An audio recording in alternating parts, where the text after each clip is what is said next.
Literally सारे लड़के एक सर्कल में थे मेरे आजू बाजू, मैं बीच में खड़ा था, आपने कजरारे बजाया था और आप बोल रहे थे चल अब नाच के दिखा। तो पॉइंट के 10 मिनट के बाद आपको घर से निकालना पड़ा था because we were feeling unsafe, disgusting and I hate it. ये जो दिक्कत है तुमने ये भी अंग्रेजों से आई है, समझो कौन सी दिक्कत है।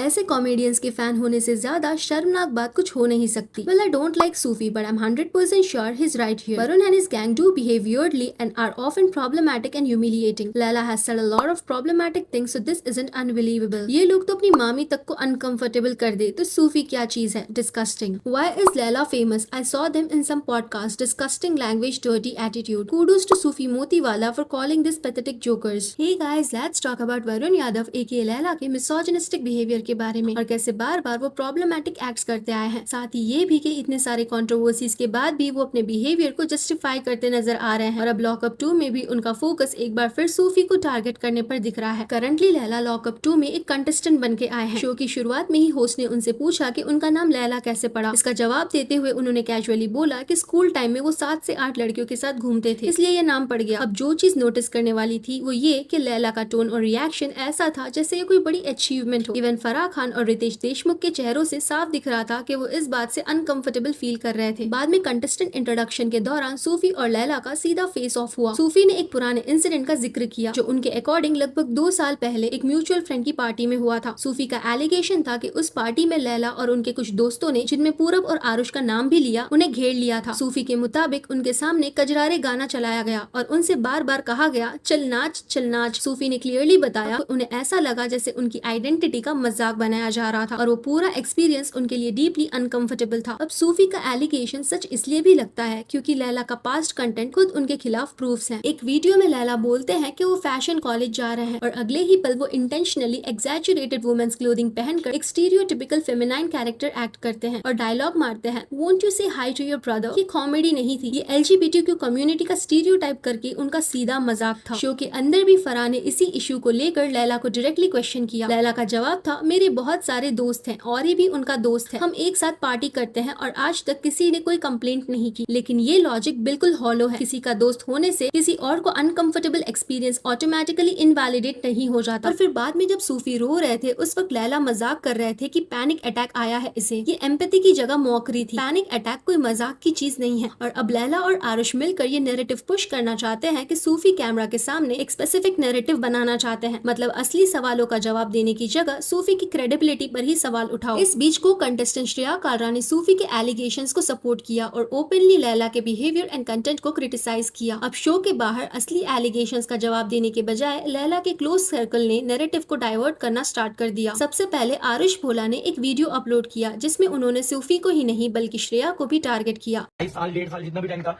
भोगने के लिए पड़ा था, ठीक है। दूसरों को बिठा के बातें करना, OTT में जाके क्या हरकतें करना। एलिगेशंस पर बात करने की जगह उन्होंने श्रेया के पास्ट रियलिटी शो अपीयरेंसेस और OTT शो को लेकर उन्हें ऑनलाइन रेडिकुल करने की कोशिश की। सोचो, श्रेया ने सिर्फ लैला के बिहेवियर को कॉल आउट किया और जवाब में उन्हें पर्सनली अटैक किया गया। यही मॉब मेंटालिटी होती है, असली इशू से भागकर पर्सनालिटी अटैक करो। आरुष ने अपनी वीडियो में सूफी की टाइमिंग पर भी सवाल उठाया। अगर इतनी ही प्रॉब्लम थी तो 2-2.5 साल बाद क्यों भौंक रहा है। लेकिन किसी भी विक्टिम ने कब अपना एक्सपीरियंस शेयर करना है उसका कोई फिक्स्ड टाइमलाइन नहीं होता। टाइमिंग पर बात हो सकती है लेकिन उससे एलिगेशंस ऑटोमेटिकली सच या झूठ साबित नहीं हो जाते। और इंग्लिश को लेकर आरुष ने जो कमेंट्स किए उनका तो कोई लॉजिक ही नहीं था। साथ ही श्रेया या सूफी का कंटेंट किसी को पसंद आए या नहीं, इन बातों का कनेक्शन उन एलिगेशन से था ही नहीं। असली सवाल बिहेवियर को लेकर था, लैंग्वेज को लेकर नहीं। इसी बीच औरी भी लैला के सपोर्ट में सामने आए। एक पोस्ट के कमेंट्स में उन्होंने लिखा, It's true, we are good friends. Maybe that balding guy in the video hit on him and got rejected. So now he's claiming Laila is anti-LGBTQ. Laila is like a brother to me and has always been supportive. I will not stand anyone saying anything against him for clout or views. और श्रेया के boyfriend Rishabh Jaiswal ने publicly कहा कि लैला का content गलत है और देखने में एम्बैरेसिंग लगता है। really guilty to watch that content. It is very